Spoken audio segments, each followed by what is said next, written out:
ariko ngaha mu gisagara ca Bujumbura turamaze kubona igituma ingo zisambuka cyane. Igituma zisambuka, abigisha abagomba kubakana muragaba mwame muri ko muravyigisha, nico gituma ingo zisambuka. Abantu barashobora kubaka urugo atanumwe azi no kugorora impuzu. Hariho umwigeme babajije bati wewe urabona kugeze kubaka tego? Ati sawa. Ati kilo 10 gihegwa ngahe ku isoko? Ntavyo nzi. Ikilo 10 gihegwa ngahe ku isoko? Ntavyo nzi. Ikilo 10 gihegwa ngahe ku isoko? Ntavyo nzi. Bati wewe urigera uja gusuma na rimwe? Atoya. Ati sawa. Uzi guteka iki? Atoya, twebwe hateka umuboyi. Ati tubwire ingene umesuza omo. Biramunanira, ntazi no kugorora. Mbwira uwo muntu yo kubaka urugo rumeze gute? Umuhungu n'umukobwa bakuriye muri pusipusi, baca baregwa n'umuyaya n'umuboyi. Umuboyi ari we akumesera akugororera, umuyaya niwe yakugaburira gutamika.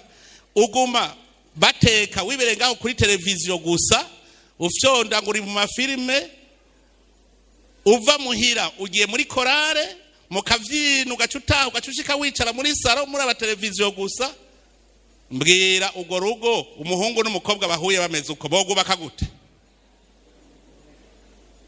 Twasanze arico gituma ingo zimara amezi makeyi zikaba zisambutse ngaha mu gisagara ca Bujumbura. Kandi muze murabe ingo zisambuka nyinshi ni mu bisagara kuruta hariya mu rutoki hariya. Kubera iki? Mu rutoki umwana akura ashobora kuja kuvoma n'akabido gatoyi, ejo akaja gusoroma imvura ikamunyagira yikoreye imbegete y'ibijumbu. Ndavyibuka nyagirwa. Ye. Kiga n'icigwa twariko turiga. None rero mwewe mwagwarukamwe guhera uno munsi gwaruka ni mwebwe abavyeyi bazokwishimikiza ejo. Uno munsi mushaka kubishimikiza, muga mumenye ko badafise inkoni bazokwishimikiza ejo, namwe bwe bizobananira uburuhiro muze kubagora mugwe mubishimikiza gushika bapfuye.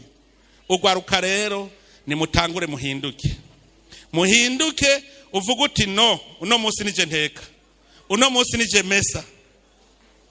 Kuko twabibonye ko ari byo bisambura ingo. Ntimushobora guhura mwese muri bifine, nta nuzi kwisoka hariho, muca mugira ngo umuboyi azobikora. Umuboyi ngo genda ukore. Urugo nugwa mwebwe sugu umuboyi sugu umuyaya. Ico ni kibazo nagira nsige ndababwiye bavyeyi namwe gwaruka mu bimenye.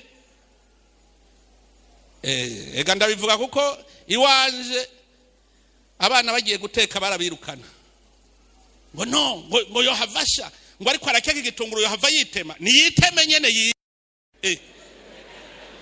none nibimururumbire ko nyene abibone. None ubu twasanze twebwe twagize test n'umwana w'imyaka 7 arazi kwikorera umurete, aratega igitumbura kabisa. Akakora ibitumbura, gategera umurete ushaka ubwoko bwose ushaka arawukora.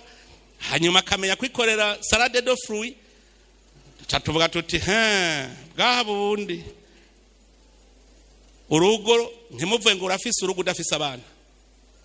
Ntimuvuge cyangwa yumvira umukobwa wawe agiye ku mugabo ukazobana aramukurungikiye kuko atazi gukora ikintu na kimwe. Hamaramara nde n'umwana maramara cyane ni mama wiwe. Urumva umuhungu acavuga ngo ntaco najanye. Byabine nababwira ngo ndagukunda, sindagukunda gusa nzobiki. Umuryango wacu uzobiki. Ako rero sinari kugenda ntakavuze, kandi narabonye yuko tushaka kubaka Burundi bweje ibintu bigiye guhinduka. Ariko hariho ibindi biko birahinduka kugwaruka rugeze mu bigero mu gisagara, watanguye kumva ko rutegeza gukora ibikorwa rutarinze kuja kurondera akazi ku bandi. Ibyo biradutera intege. Rero muga muhungo mukomeze ico kintu umwana mumwereke kubaho akiri mutoyi amenye kwironderera.